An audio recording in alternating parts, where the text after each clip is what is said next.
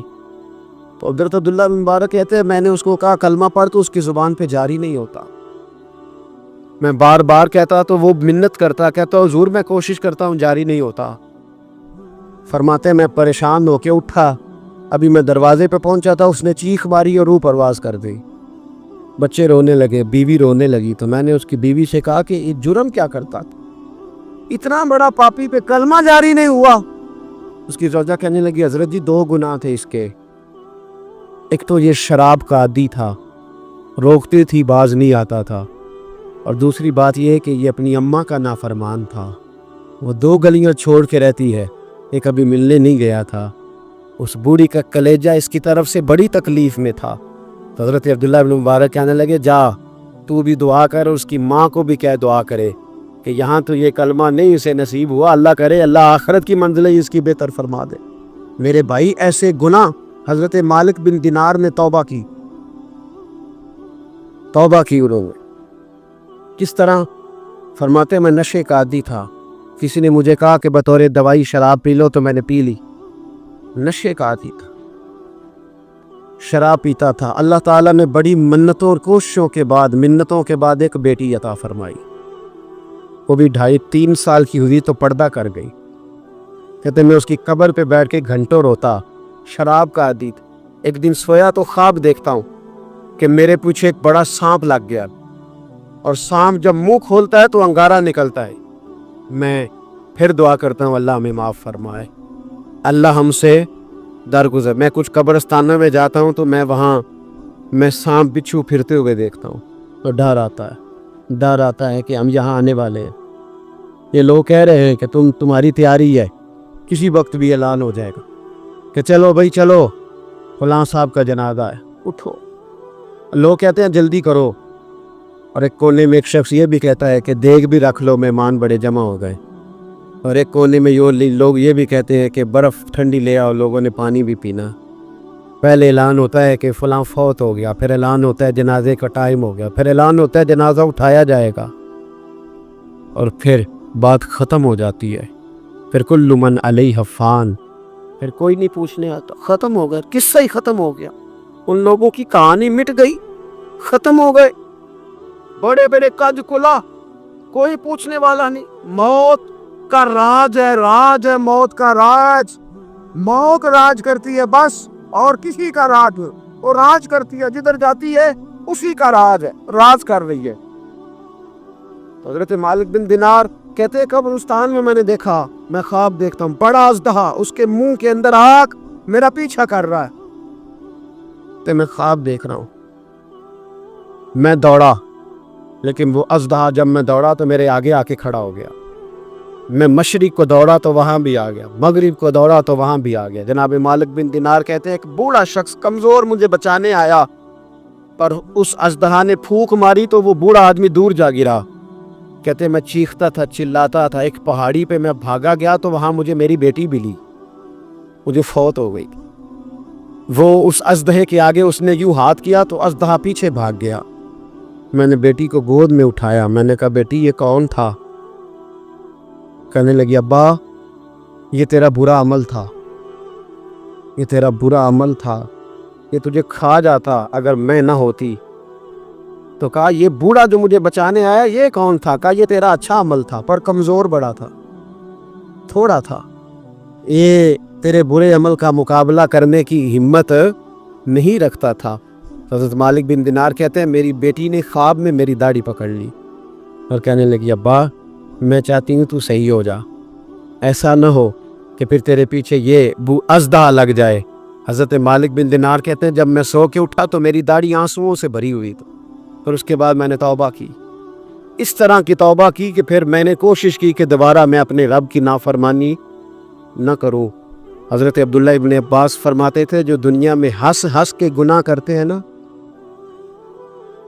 ہنس ہنس کے جھوٹ ہنس ہنس کے بولتے، ہنس ہنس کے لوگوں کی غیبت کرتے، فرمایا یہ جو تمہیں ہنس ہنس کے گناہ کرتے نظر آتے ہیں ان کا رونا قیامت میں دیکھا نہیں جائے، ان کے آنسو قیامت میں دیکھے نہیں جائے۔ جو ہنس ہنس کے گناہ کرتے یہ روئیں گے، فَلْيَضْحَكُوا قَلِيلًا وَلْيَبْكُوا كَثِيرًا، رب فرماتا ہے زیادہ رویا کرو کم ہنسا کرو۔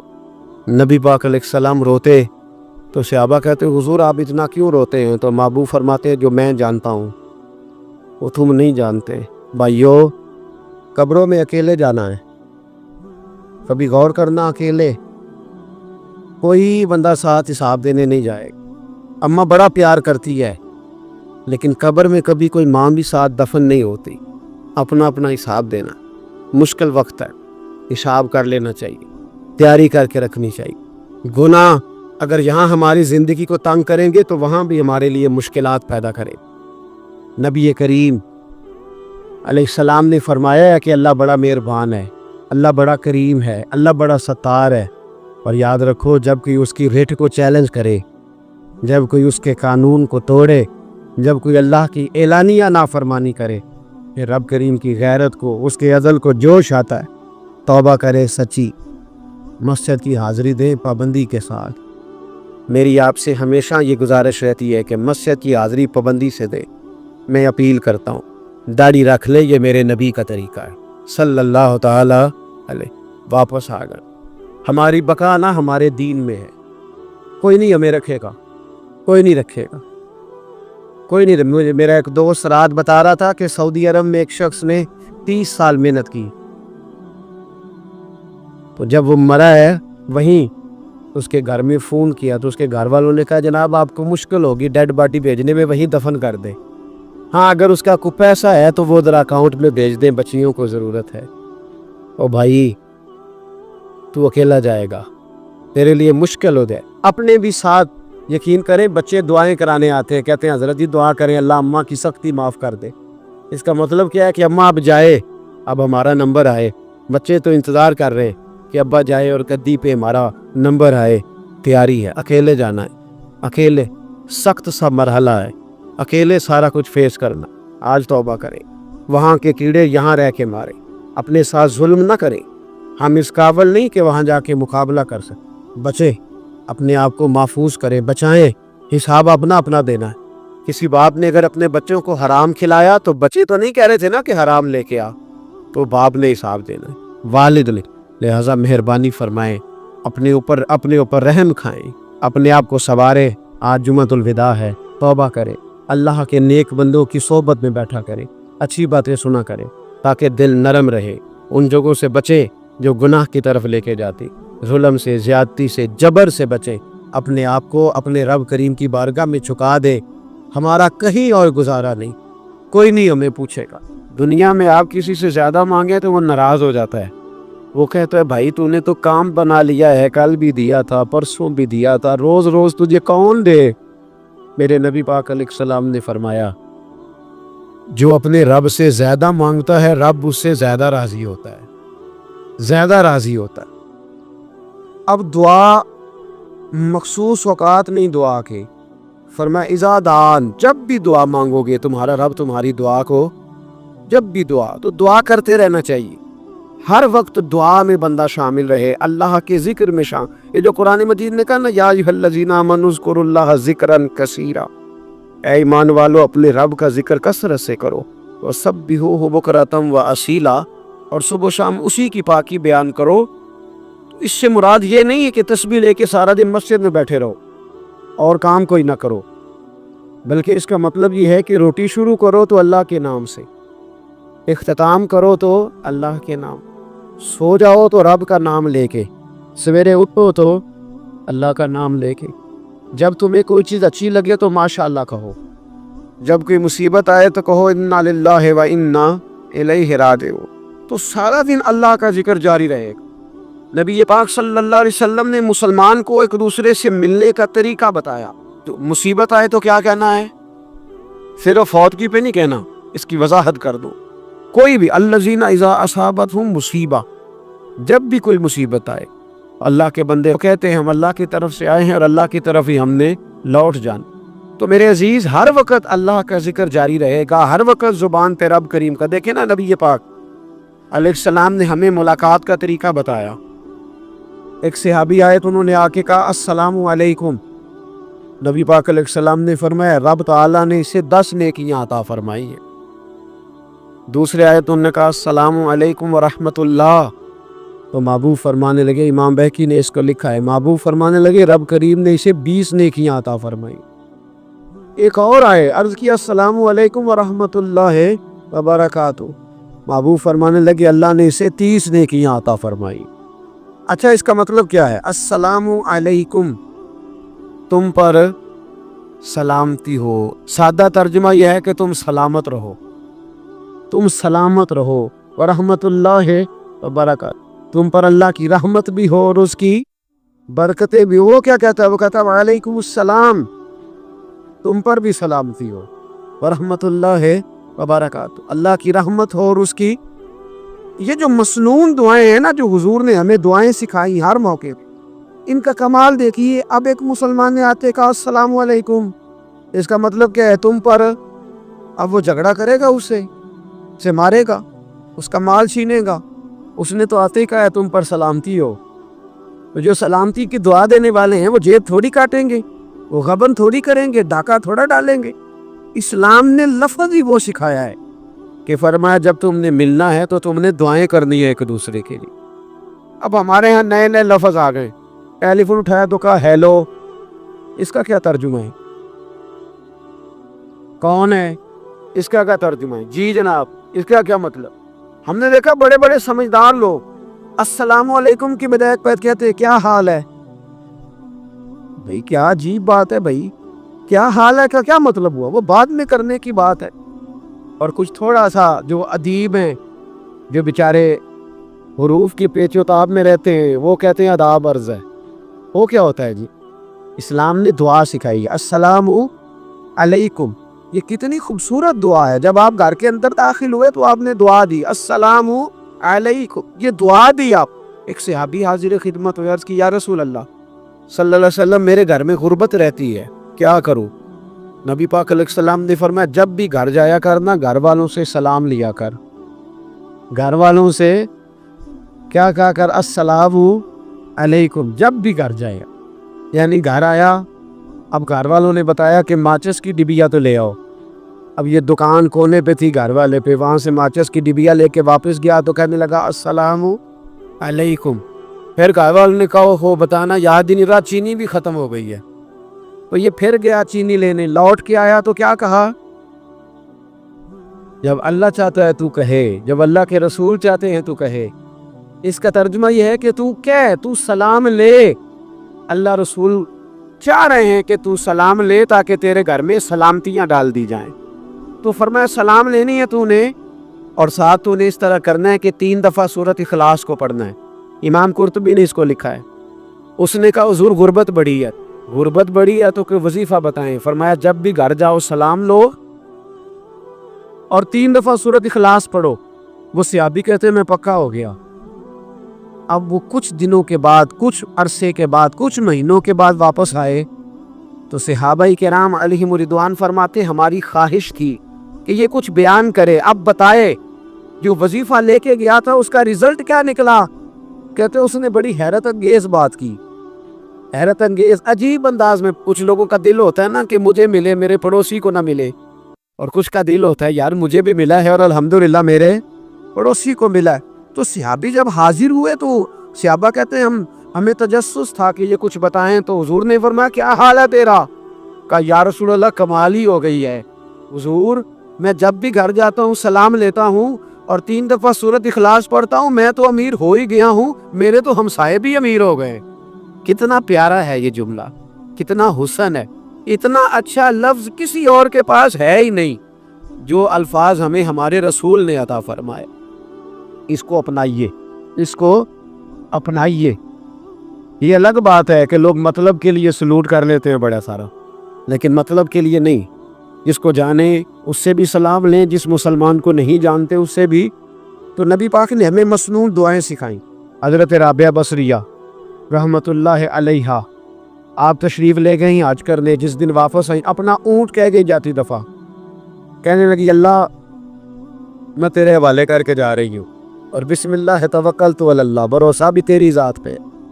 جس دن واپس آئی نا، اسی دن کسی نے بتایا کہ اماں آج ہی تیرا اونٹ مر گیا ہے، تو اونٹ کے سرانے کھڑی ہو کے کہنے لگی مولا میں تو تیرے نام پہ، تیرے پہ بھروسہ کر کے گئی تھی، تیرے حوالے، میں تو تیرے گھر گئی تھی۔ تو لوگ کہتے ہیں اماں کے منہ سے لفظ نکلے تو اونٹ زندہ ہو کے کھڑا ہو گیا ہوں۔ اماں کہنے لگی نہیں تمہیں غلطی لگی ہے، مرا ہی نہیں تھا، پہلے سے ہی موجود تھا، وہ اپنی کرامت بھی نہیں ظاہر ہونے دی۔ تو بھائی گھر سے نکلیں تو کس لفظ پر کہ یا اللہ میں تیرے بھروسے پہ نکل رہا ہوں۔ میں اس کے 2 فائدے ہوں گے، ایک تو آپ اللہ کی امان میں جا رہے ہیں، اللہ کی امان میں آ رہے ہیں، اور دوسرا جس گھر کو آپ چھوڑ کے جا رہے ہیں اسے بھی اللہ کی امان میں دے کے جا۔ تو کتنا لذت والی دعا ہے جو نبی کریم علیہ السلام نے ہمیں سکھائی۔ اب ذرا حدیث سنیں خوش ہو کے، دیکھیں حضور نے دعا سکھائی، فرمایا جب دیکھ لو نا کسی کو ہنستا ہوا، کیا کرتا ہوا؟ ماشاءاللہ، آپ تو ہنسنے لگے۔ جب کسی کو ہنستا ہوا دیکھو تو کہا کرو اضحک اللہ سنک۔ یہ دعا، یہ بخاری ہے، فرمایا دعا مانگا کرو جب کسی مومن کو ہنستے ہوئے دیکھو تو دعا مانگو اضحک اللہ سنک، اللہ تجھے ہنستا ہی رکھے، اللہ تجھے، بولیے، جل نہ جایا کرو کہ میں پریشان ہوں تو یہ ہنس کیوں رہا ہے، جھلا نہ کرو، بلکہ کیا کرو، اللہ تجھے ہنستا رکھے، اللہ تجھے۔ نبی پاک صلی اللہ تعالی علیہ وآلہ وسلم نے فرمایا، ترمذی میں حضرت اسامہ بن زید رضی اللہ تعالیٰ عنہ سے حدیث مروی ہے، حضور نے فرمایا جس نے کسی کے ساتھ احسان کیا اور جس پر احسان کیا، اگر اس نے یہ دعا پڑھ دی نا جزاک اللہ خیرہ، تو فرمایا اس نے اللہ کی بھی پوری حمد کر دی اور محسن کا صحیح شکریہ بھی ادا کر دیا۔ کیا کہنا ہے؟ جزاک اللہ، اللہ تجھے بہترین جزا عطا کرے۔ اس کا ترجمہ کیا ہے؟ اللہ تجھے بہترین، کیونکہ حضور فرماتے ہیں من لم یشکر الناس ولم یشکر اللہ، جس نے بندوں کا شکریہ ادا نہیں کیا اس نے اللہ کا بھی شکریہ ادا نہیں کرنا۔ تو کیا کہنا چاہیے؟ جزاک اللہ خیرہ۔ اور اگر اماں کہتی ہو بچوں کو انگریزی سکھانی ہے تو کیا کہنا ہے پھر؟ شکریہ ادا کرنے میں کیا کہنا ہے؟ Thanks, thank you. وہ خدا کے اس کا ثواب کتنا ہے؟ بولے انگریزی ایک زبان ہے، اس کو زبان ہی رہنے دیں گے۔ ایک نوجوان نے مجھے بڑی گہری بات سنائی، میرا قریبی تعلق تھا، کہنے لگا گھر میں بڑا مسئلہ ہے، بڑی پریشانی ہے، ماں اور بیوی کا ماحول اتنا سخت ہو گیا ہے کہ نمٹ نہیں سکتا۔ آپ یقین کریں میں نے ڈیٹیل سے ساری چیز کو اسٹڈی کیا، میرے پاس اتنا وقت نہیں ہوتا، پھر بھی میں نے اس فیملی کو پورا پڑھا تو غلطی نوجوان کی نکلی، نہ اس پہ اماں اعتبار کرتی ہے نہ بیوی اعتبار کرتی ہے۔ اس نے جھوٹ بول بول کے اس طرح کی ماحول پیدا کر دیا ہے کہ کوئی اس پر اعتماد کرنے کو تیار ہے۔ اگر آپ ناراض نہ ہو تو ایک بات کروں، پتہ ہے گھر میں ماحول کب خراب ہوتا ہے؟ باہر والے ہماری تقریر سنتے ہیں، گھر والے ہمارا عمل دیکھتے ہیں۔ جب وہ دیکھتے ہیں نا کہ یہ کس طرح کا شخص ہے، اس کے رویے، اس کا کردار، اس کا لب و لہجہ کتنا برا ہے اور یہ کردار کا کتنا کمزور ہے،